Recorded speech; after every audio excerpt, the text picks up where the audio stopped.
నమస్తే. నేను మీ కిషోర్ కుమార్.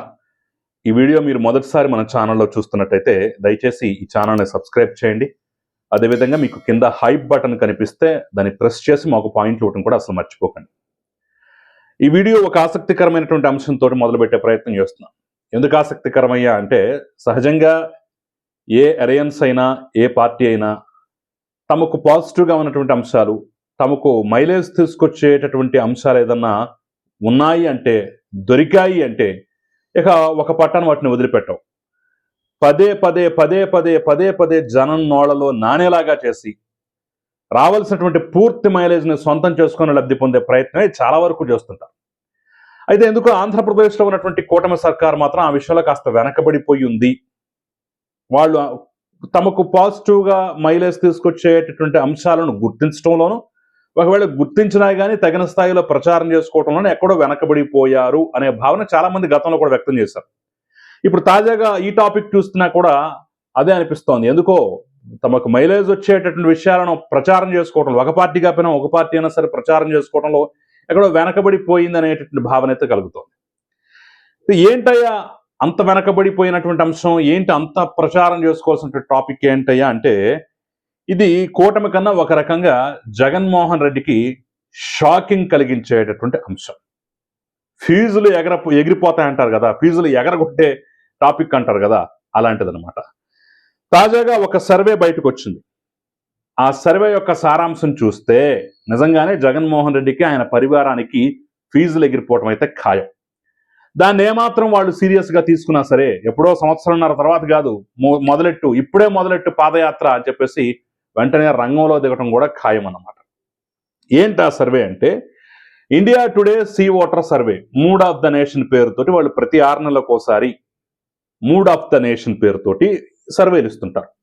అది పార్లమెంట్ వారీగా ఉంటుంది. అంటే అసెంబ్లీ సీట్లు, ఏ సీట్లు ఎవరు గెలుస్తారు ఏంటి ఈ వ్యవహారం ఉండదు. పార్లమెంటు సీట్లను బట్టి, దేశంలో ఉన్నటువంటి పార్లమెంటు సీట్లను బట్టి, రాష్ట్రాల్లో ఉన్నటువంటి పార్లమెంటు సీట్లను బట్టి అక్కడ ఉన్నటువంటి పార్టీలు ఎన్ని గెలుస్తాయి ఏంటి, ఎవరికి ఇప్పటికిప్పుడు ఎన్నికలు జరిగితే ఎవరికి ప్రజలు పట్టం కట్టే అవకాశం ఉంది, ఉన్నవాళ్ళు అలాగే స్టాండర్డ్గా ఉన్నారా లేదా, ప్రతిపక్షంలో ఉన్న వాళ్ళు ఏమన్నా పుంజుకున్నారా లేదా అనే అంశాలను సైంటిఫిక్ మెథడ్లో వాళ్ళు సర్వే చేసి తులనాత్మకంగా వాళ్ళు రిపోర్ట్ అయితే ఇస్తారు.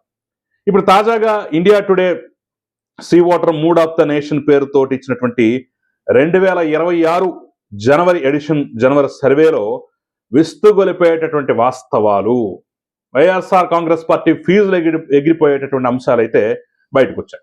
నేను అందుట్లో క్లుప్తంగా ఆంధ్రప్రదేశ్తో పాటు తెలంగాణ, అదేవిధంగా దేశవ్యాప్తంగా ఉన్న పరిస్థితులు కూడా వివరించే ప్రయత్నం చేస్తాం.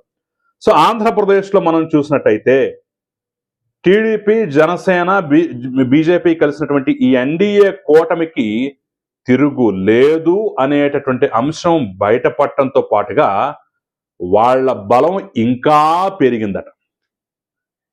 ఇప్పటికే 21 సీట్లతోటి పార్లమెంటు అంశం మనం చూసినట్టయితే 21 సీట్లతోటి కూటమి బలంగా, అసెంబ్లీలో చూసినట్టయితే 164 సీట్లతోటి అదే ఊపుతోటి, అదే బలంతో ఉన్నటువంటి ఆంధ్రప్రదేశ్లో ఎన్డీఏ కూటమి తన బలాన్ని కొనసాగించడమే కాదు, ఇంకా పెరిగిందట.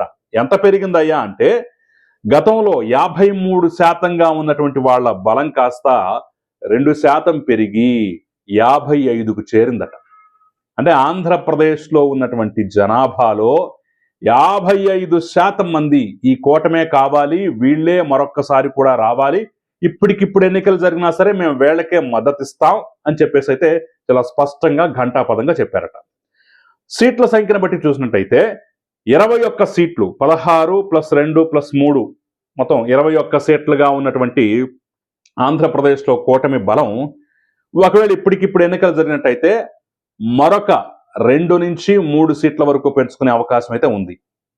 సో 22, 23 దగ్గర నుంచి 24, 25 వరకు వెళ్ళినా ఆశ్చర్యపోనక్కర్లేదు. బట్ 23, 24 దగ్గర ఆగేటటువంటి అవకాశం ఉంది. 22 నుంచి 23, 24 వరకు వెళ్ళేటటువంటి ఛాన్స్ అయితే చాలా స్పష్టంగా ఉంది. వైఎస్ఆర్ కాంగ్రెస్ పార్టీకి పార్లమెంట్లో 4 సీట్లు ఉన్నాయి. అందుట్లో వాళ్ళు ఒకటి తప్ప మిగిలిన 3 సీట్లు కోల్పోయేటటువంటి, 2 లేదా 3 సీట్లు ఖచ్చితంగా కోల్పోయేటటువంటి పరిస్థితులు ఉన్నాయి అని చెప్పేసి అయితే చాలా స్పష్టంగా ఘంటాపదంగా చెప్పినటువంటి పరిస్థితి కనిపిస్తుంది. అంటే కూటమి బలం తగ్గకపోగా ఇంకా పెరిగింది, వైఎస్ఆర్ కాంగ్రెస్ పార్టీ బలం పెరక్కపోగా ఇంకా తగ్గింది. అంకెల్లో చెప్పాలంటే వైఎస్ఆర్ కాంగ్రెస్ పార్టీకి గతంలో 40% వరకు ప్రజలు తమను కోరుకుంటున్నారు అని చెప్పేసి సర్వే రిపోర్ట్లు వస్తే ఇప్పుడు ఒక 1% తగ్గింది. అంటే 39% వాళ్ళ బలం పడిపోయింది. కానీ సీట్ల లెక్కల్లోకి వచ్చేసరికల్లా వాళ్ళు 2 నుంచి 3 సీట్లు కోల్పోయేటటువంటి అవకాశం అయితే చాలా స్పష్టంగా ఉన్నది అని చెప్పేసి అయితే సి ఓటర్ ఘంటాపదంగా చెప్పింది. అంటే కూటమికి తిరుగులేదు, వైఎస్ఆర్ కాంగ్రెస్ పార్టీ తన బలాన్ని పెంచుకోకపోగా తగ్గించుకున్నటువంటి పరిస్థితి, ఆదరణ పెరక్కపోగా తగ్గినటువంటి పరిస్థితి, తమను ప్రజలు కోరుకోకపోగా మళ్ళా తిరస్కరిస్తున్నటువంటి పరిస్థితి ఉందని చెప్పేసి చాలా స్పష్టంగా చెప్పింది. ఇక తెలంగాణ విషయానికి వస్తే తెలంగాణలో కూడా దాదాపు ఇంతే పరిస్థితి. కాంగ్రెస్ కి స్వల్పంగా గతంలో 39-40% వరకు ఉన్నట్టయితే వాళ్ళ బలం ఇప్పుడు అది 41కి పెరిగిందట. కాంగ్రెస్ బలం పెరిగింది, బీజేపీ బలం స్వల్పంగా తగ్గింది, బీఆర్ఎస్ గతంలో ఉన్నట్టుగానే ఇప్పుడు కూడా ఉంది. గతంలో ఉన్నట్టుగానే ఇప్పుడు కూడా ఉన్నటువంటి పరిస్థితి చాలా స్పష్టంగా ఉన్నట్టుగా తెలుస్తోంది. అంటే ఒక రకంగా చెప్పాలి అంటే మొన్న 2024 ఎన్నికల్లో కాంగ్రెస్ పార్టీ బీజేపీ చెరో 8 సీట్లు గెలిచాయి. అదేవిధంగా మజ్లిస్ 1 సీటు గెలిచింది. బీఆర్ఎస్ 0 సీట్లకే పరిమితం అయిపోయింది. ఇప్పుడు కాంగ్రెస్ పార్టీ తన 8 సీట్లకు తోడు ఇంకొక సీటు అదనంగా గెలిచే అవకాశం కనిపిస్తోంది. బీజేపీ 1 సీట్ను కోల్పోయేటటువంటి అవకాశం కనిపిస్తోంది. ఇంతకు మించి పెద్దగా మార్పులేవి లేవు. అంటే ఆ 0లో ఉన్నటువంటి బీఆర్ఎస్ అలాగే కొనసాగుతుంది. బీజేపీ కాస్త బలం తగ్గింది, కాంగ్రెస్ బలం కాస్త పెరిగింది. ఒక 1% 6% పెంచుకున్నటువంటి పరిస్థితి తప్ప అంతకు మించి పెద్దగా తేడాలు పాడాలేమీ లేవు. అంటే తెలంగాణలో పోటీ అనేది కాంగ్రెస్ కి బీజేపీకి మధ్య తప్ప కాంగ్రెస్ బీఆర్ఎస్ మధ్య కానే కాదు. అసలు బీఆర్ఎస్ పోటీలోనే లేదు అని చెప్పేసి అయితే స్పష్టంగా ప్రజలు చెప్పినట్టుగైతే చాలా విస్పష్టంగా India Today mood of the nation పేరుతోటి ఇండియా టుడే సంస్థ సి ఓటర్, ఇండియా టుడే కలిసి చేసినటువంటి సర్వే యొక్క సారాంశంగా తెలుస్తోంది.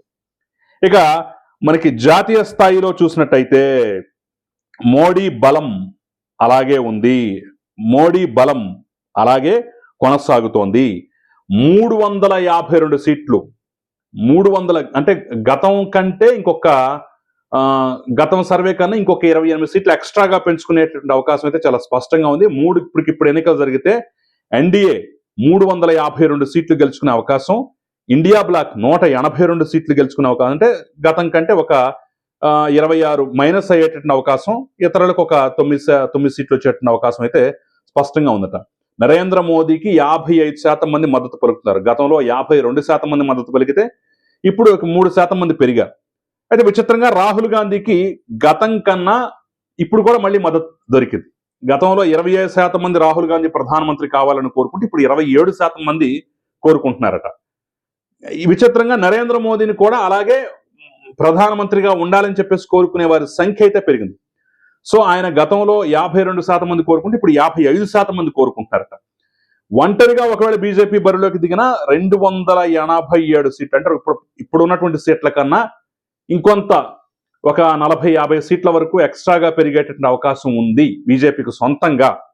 సో ఎన్డీఏ బలం పెరిగేటటువంటి అవకాశం ఉంది, మోదీ పాపులారిటీ తగ్గకపోగా పెరిగింది. ఇదే విధంగా వీళ్ళు స్ట్రాంగ్ గా కొనసాగేటటువంటి పరిస్థితి కనిపిస్తోంది అని ఏదైతే చాలా స్పష్టంగా చెప్పినటువంటి అంశం. ఆంధ్రప్రదేశ్లో ఉన్నటువంటి కూటమి సర్కారుకి తిరుగులేదు, వాళ్ళ బలం తగ్గకపోగా పెరిగింది, జగన్మోహన్ రెడ్డి బలం తగ్గింది అనేది ఈ యొక్క సర్వే సారాంశం. అదేవిధంగా తెలంగాణలో కాంగ్రెస్ బలం స్వల్పంగా పెరిగింది, వాళ్ళకు పోటీకి బీజేపీయే తప్ప బీఆర్ఎస్ కాదు అనేటటువంటి అంశం మరొకసారి స్పష్టమైంది. ఇక ఓవరాల్ గా ఇండియా వైజ్ గా చూసుకున్నట్టయితే ఎన్డీఏ 352 సీట్లతోటి ప్రభంజనం సృష్టించే అవకాశం, బీజేపీ సొంతంగా పోటీ చేసిన వాళ్ళకు కూడా సొంతంగా మ్యాజిక్ ఫిగర్ దాటేటటువంటి అవకాశం, నరేంద్ర మోదీ చరిష్మా పెరిగింది. విచిత్రంగా గతం కన్నా రాహుల్ గాంధీ చరిష్మా కూడా పెరిగింది అనేది అయితే ఈ సర్వే యొక్క సారాంశంగా తెలుస్తోంది. సో ఇది ఇటు ఆంధ్రప్రదేశ్లో ఉన్నటువంటి కూటమికి ఖచ్చితంగా మైలేజ్ తీసుకొచ్చేటటువంటి అంశం, వాళ్ళు గట్టిగా ప్రచారం చేసుకోవాల్సినటువంటి అంశం, అసలు ఊరు వాడ డంకా బజాయించాల్సినటువంటి అంశం. కానీ విచిత్రంగా మరి ఎవరు పట్టించుకోలేదు. అంటే ఈ కల్తీ నెయ్యి అంశం, సిట్ ఇచ్చినటువంటి వివరాలు, దానికి కౌంటర్లు ఎన్కౌంటర్లు. మరో పక్క జగన్మోహన్ రెడ్డి ప్రెస్ మీట్ పెట్టి వాడు వీడు అంటూ అందరినీ తిట్టడం.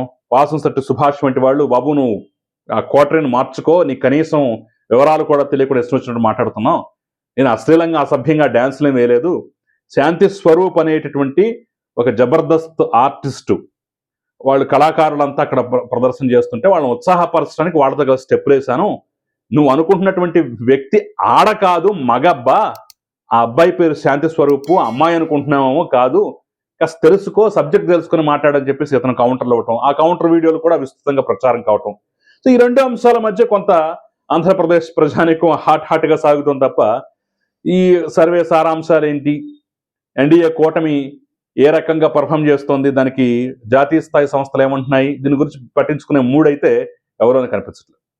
సరే, ఫైనల్గా ఫినిషింగ్ టచ్ ఏంటయ్యా అంటే ఈ సూపర్ 6 వంటి పథకాలు కానివ్వండి, వాటి అమలు తీరు కానివ్వండి, అట్ ద సేమ్ టైం ఇంకా అమలు చేస్తారు, బెటర్గా అమలు చేస్తారు అనేటటువంటి ఒక ఆశా భావన ప్రజల్లో ఉంది కాబట్టి వ్యతిరేకత పెంచుకోవట్లేదు. అట్ ద సేమ్ టైం కూటమి పర్ఫెక్ట్గా, అంటే వాళ్ళ మధ్య సమన్వయం కానివ్వండి, ఓట్ల బదలాయింపు కానివ్వండి, అంతే స్ట్రాంగ్గా వాళ్ళు నిలబడ్డటువంటి తీరు కానివ్వండి, ప్రజల్లో మద్దతు పొందుతోంది. కాబట్టి కూటమిగా వాళ్ళు ఉన్నంతకాలం ఫలితాలు ఇలాగే వస్తాయి, ఇబ్బంది అయితే ఏమీ ఉండదు. జగన్మోహన్ రెడ్డి కూడా ఆయన తన తీరు మార్చుకోకపోతే ఇంకా గ్రాఫ్ డౌన్ అవుతుంది తప్ప పెరిగే అవకాశం లేదని చెప్పేసి అయితే కుండబద్దలు కొట్టినట్టుగా India Today C voter survey యొక్క సారాంశంగా మనం అర్థం చేసుకోవాలి, చూడాలి. మరి చూసిన తర్వాత మీకేమనిపిస్తోంది అనేది అయితే నాకు కమెంట్ రూపంలో తెలపండి. Thank you very much.